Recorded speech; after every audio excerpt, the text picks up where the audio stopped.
Hello friends, आज हम बात करेंगे कार्बोहाइड्रेट्स की। पहले हमने क्या पढ़ा था?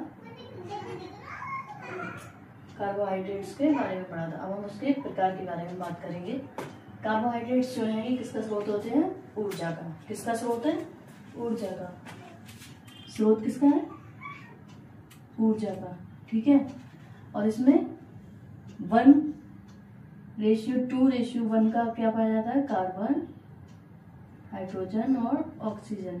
ठीक है। किस रेशियो में पाई जाती है? 1:2:1 में। ठीक है। इसके एग्जाम्पल क्या है? ग्लूकोज और फ्रक्टोज। ग्लूकोज और फ्रक्टोज। कार्बोहाइड्रेट्स क्यों कहते हैं? क्योंकि इनका स्ट्रक्चर जो होता है वो कार्बन और H2O जल से मिलकर बना होता है। ठीक है। इसलिए इसको क्या कहते हैं? कार्बोहाइड्रेट्स। कार्बोहाइड्रेट्स कितने टाइप के होते हैं? तो ये 3 टाइप के होते हैं। कितने टाइप के? 3। डाइसैकेराइड्स को और क्या कहते हैं? इसको हम क्या कह सकते हैं? ऑलिगो सैकेराइड्स। डाइसैकेराइड्स को क्या कह सकते हैं? Oligo saccharide. कितने टाइप के होते हैं? 3 टाइप के। मोनोसैकेराइड, डाइसैकेराइड और पॉलीसैकेराइड्स। डाइसैकेराइड को क्या कह सकते हैं? ऑलिगोसैकेराइड्स। ठीक है। मोनोसैकेराइड्स की बात करें तो ये सिंपल कार्बोहाइड्रेट होते हैं। कैसे होते हैं? Simple carbohydrate. इनमें शर्करा का कितनी इकाई होती है? 1। कितनी होती है? 1 शर्करा वाली इकाई होती है। किसमें? मोनोसैकेराइड्स में। ठीक है। और ये सरल कार्बोहाइड्रेट होते हैं।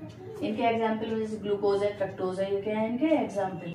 मोनोसैकेराइड्स जो हैं ये सरल शर्करा होते हैं। इनको विभाजित नहीं किया जा सकता। ठीक है। मतलब ये इनके जो अणु होते हैं वो बहुत ज्यादा छोटे होते हैं, जिनको और छोटा नहीं किया जा सकता। डाइसैकेराइड्स की बात करें तो डाइसैकेराइड्स में 2 मोनोसैकेराइड्स की इकाइयां होती हैं, जुड़ी हुई होती हैं। कितने? 2 मोनोसैकेराइड्स होते हैं। किसमें? डाइसैकेराइड्स में। ठीक है। इसका एग्जाम्पल जो है सुक्रोज, लैक्टोज, माल्टोज। ठीक है। ये इसके एग्जाम्पल है। पॉलीसैकेराइड्स में इसमें कई मोनोसैकेराइड्स जुड़े हुए होते हैं। कई मोनोसैकेराइड्स इकाइयां जुड़ी होती हैं। किसमें? पॉलीसैकेराइड्स में। ठीक है। इसका जो एग्जाम्पल होते हैं वो होते हैं स्टार्च, सेलुलोज, ग्लाइकोजन। ये इसके एग्जाम्पल। अब कार्बोहाइड्रेट्स के कार्य और इनके एग्जाम्पल की बात कर लेते हैं। कार्बोहाइड्रेट्स के कार्य और इनके एग्जाम्पल। पहला हमारा ग्लूकोज। क्या है? ग्लूकोज क्या है? एक मोनोसैकेराइड्स। क्या है? मोनोसैकेराइड्स। ठीक है।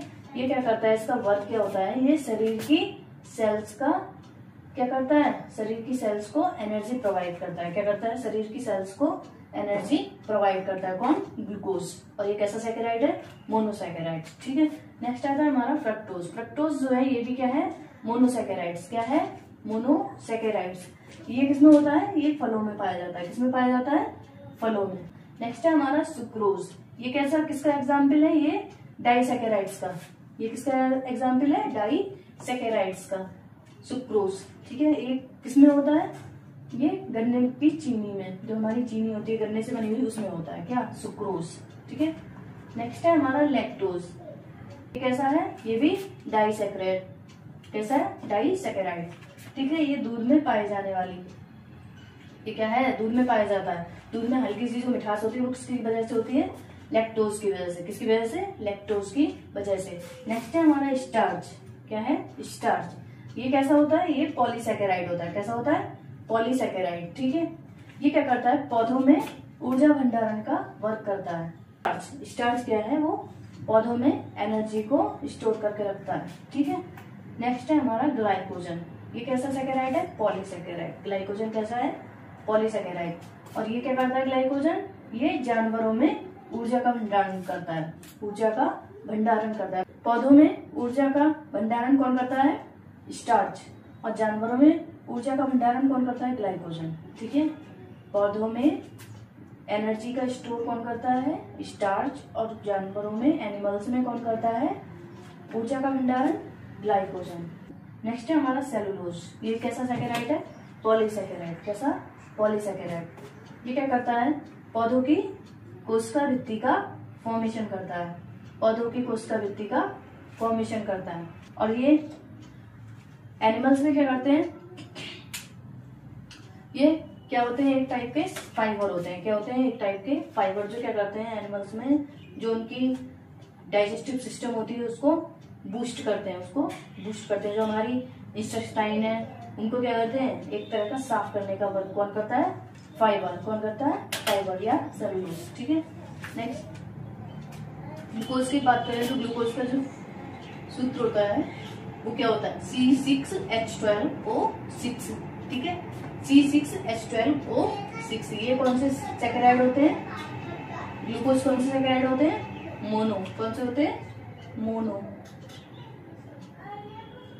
ठीक है, सुक्रोज, सुक्रोज कौन से सैकराइड होते हैं, डाई, डाई या ओलिगो, डाई या ओलिगोसैकेराइड।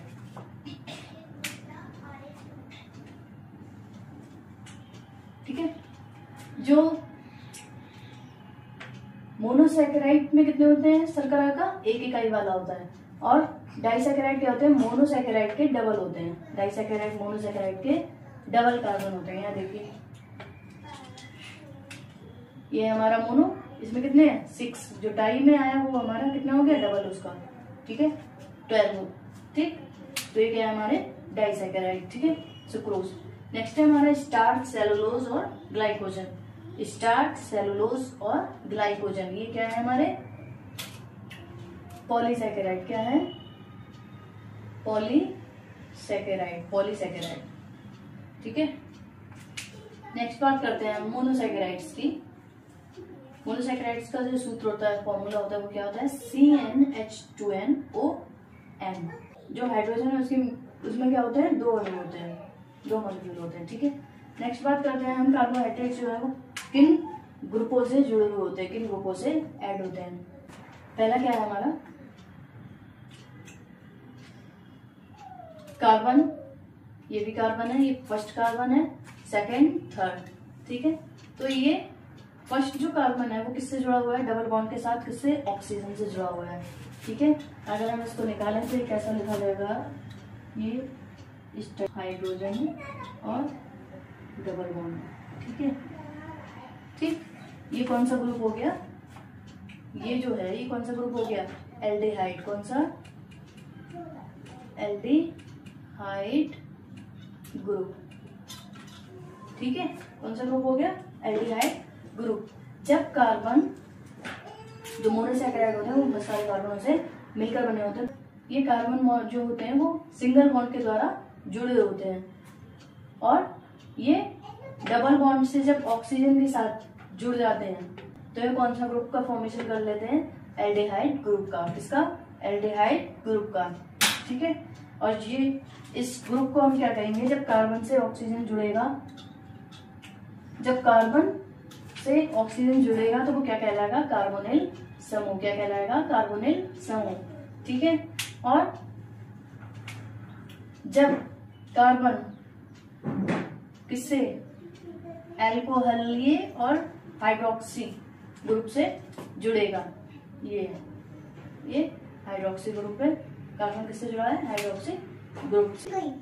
जब कार्बोनिल ग्रुप कार्बन से एक सीरीज में जुड़ा होता है, और कभी कभी ये साइड में जब होते हैं, जब साइड में होते हैं, एक साइड में एक छोर पे होते हैं, तो ये कौन सा ग्रुप बना लेते हैं, एल्डिहाइड ग्रुप का फॉर्मेशन कर लेते हैं। ठीक है, जब ये साइड में होते हैं तो ये किसका फॉर्मेशन करते हैं, एल्डिहाइड ग्रुप का। और जब ये बीच में होते हैं, ये देखिए यहाँ पे सेंटर में है, जब ये बीच में होते हैं तो ये कौन सा ग्रुप का फॉर्मेशन करते हैं, कीटोन, कीटोन ग्रुप का फॉर्मेशन करते हैं।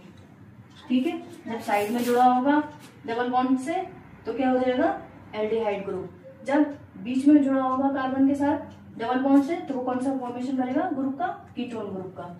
ठीक है, आई होप आपको समझ में आया हो, वीडियो अच्छी लगी हो, प्लीज मेरे चैनल को सब्सक्राइब करिए, लाइक करिए। Thank you for watching.